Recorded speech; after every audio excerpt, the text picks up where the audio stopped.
In this video, we're going to be taking a look at the Imperial Navy Commander for the Black Series 3 and 3/4 inch line, and this was in the TIE Fighter packaging around 2014. He is a repack of the TVC release. As far as I know, there's really no differences at all between the two action figures. It's mostly a straight repack. If there are any differences, it's probably just going to be small paint app variances and things like that. Nothing too major.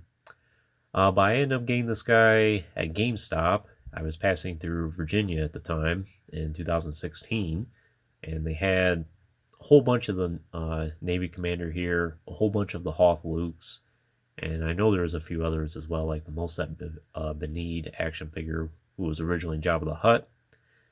They had all those in stock on the shelves for clearance, and I think at the time it was only like $4 per action figure. So I went ahead and got the Navy Commander and the Hoth Luke at the time. I thought it was a really good deal, and it was kind of exciting actually, because if you recall back in 2016, for 3 3/4 inch collectors especially, it was pretty difficult to find action figures in the wild at that time. And the few times you would find them, it was kind of exciting. I can't say the Imperial Navy Commander is something that I was overtly looking for, where it's like, oh, I really gotta have it, but it was just nice to find something new in stores and something I didn't have, and the price was really good for it. But looking back on it, I'm very happy to have this guy in my collection. He's a very good action figure. Nothing but good things to say about him. And he's a very interesting sculpt. I know a lot of people would say that it's probably not the most up-to-date sculpt, and there's definitely room for improvement, but I think he's pretty much perfect for what he is. This is another one of those action figures where you don't really need them in acrobatic poses with hinge tips and things like that, for instance. And this is, besides the Black Series 6-inch action figure, this is the last 3 3/4 inch Navy Commander or Death Star Trooper, whatever you want to call him, Death Squad Commander even, that we ended up getting from Hasbro, and potentially might end up getting, unless we end up getting a HasLab Death Star down the road. In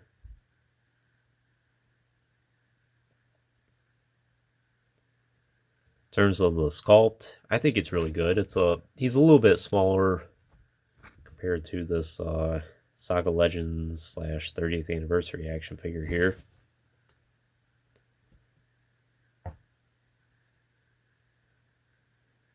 But they are very similar.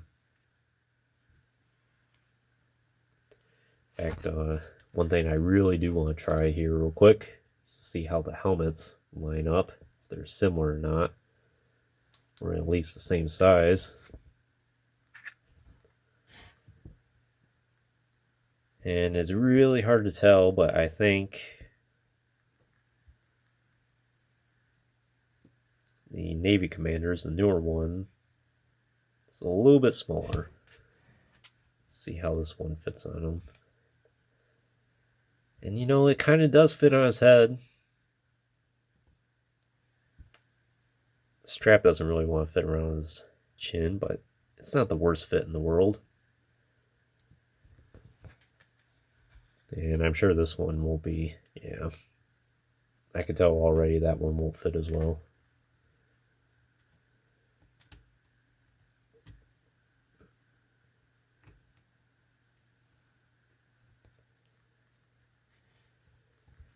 You know, look at that head sculpt there. It is a unique head sculpt.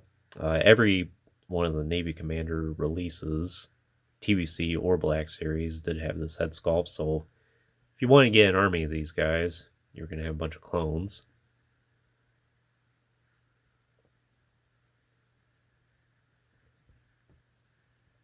Pretty much all cast in black.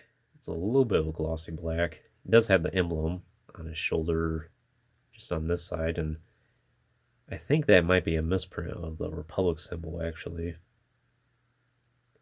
The Imperial logo and the Republic logo are very similar. Let's have some silver here and there. Mostly cast in black. Just the holster. One thing I will note about the helmet is looking at it closely, it kind of reminds me of a feudal Japanese style helmet, which I'm sure that is what it's based off of.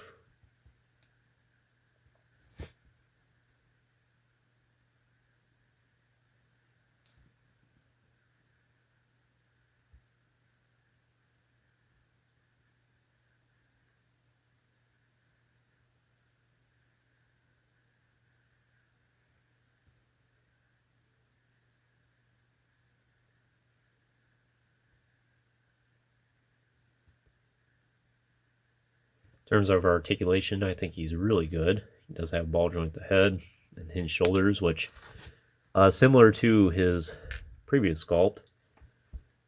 It's really good range at the shoulders as well.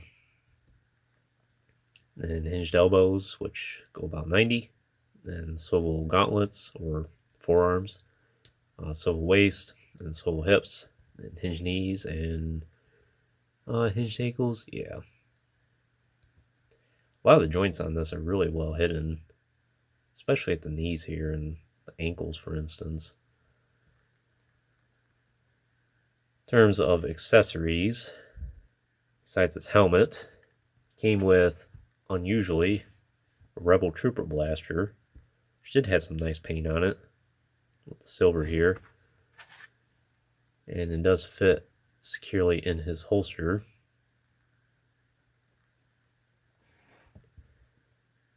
I have to go back and check, kind of see here, but I think the Rebel Trooper blaster is a little bit more accurate over the E11. And you can kind of see that right there.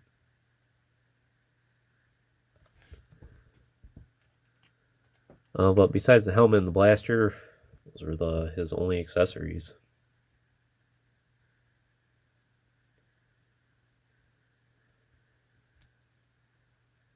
If you have a detention block, this guy would definitely be perfect to pose with that.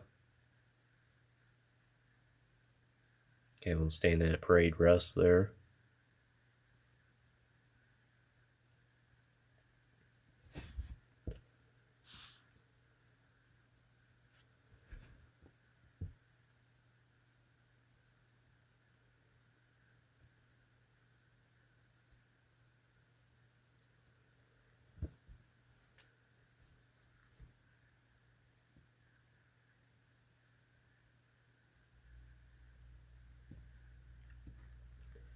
Other than that, I think that's pretty much all I can tell you about the Imperial Navy Commander here.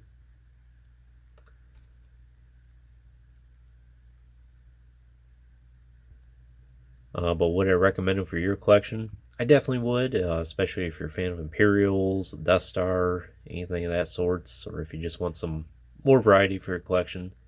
This is a great action figure to have. He's fun to pose. The joints feel fluid.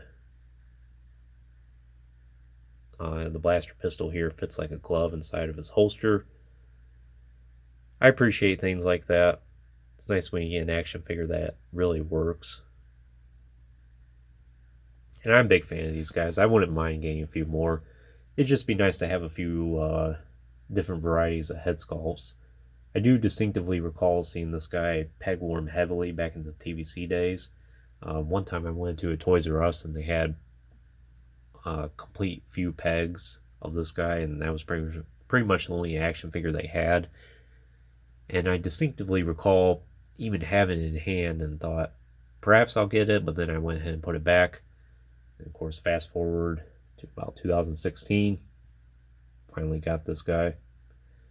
As far as price is concerned, I think the TVC one is probably the more expensive one because it's on the card. But the Black Series one, I don't think has been that expensive over the years. I don't think you'll find it for like $4 like how I got it. But maybe in the $10 or $20 range would be a little bit more reasonable. But it's a pretty good action figure to get a hold of. Would recommend them. And would like to see Hasbro revisit the Navy Commanders or Death Star Troopers at some point in the future. But anyways, that concludes this review. I hope you enjoyed it. Stay tuned for plenty more in the future. There's always more to come. If you haven't already, please like the video and subscribe to the channel. I appreciate your support. And check out the links in the description if you haven't done so already.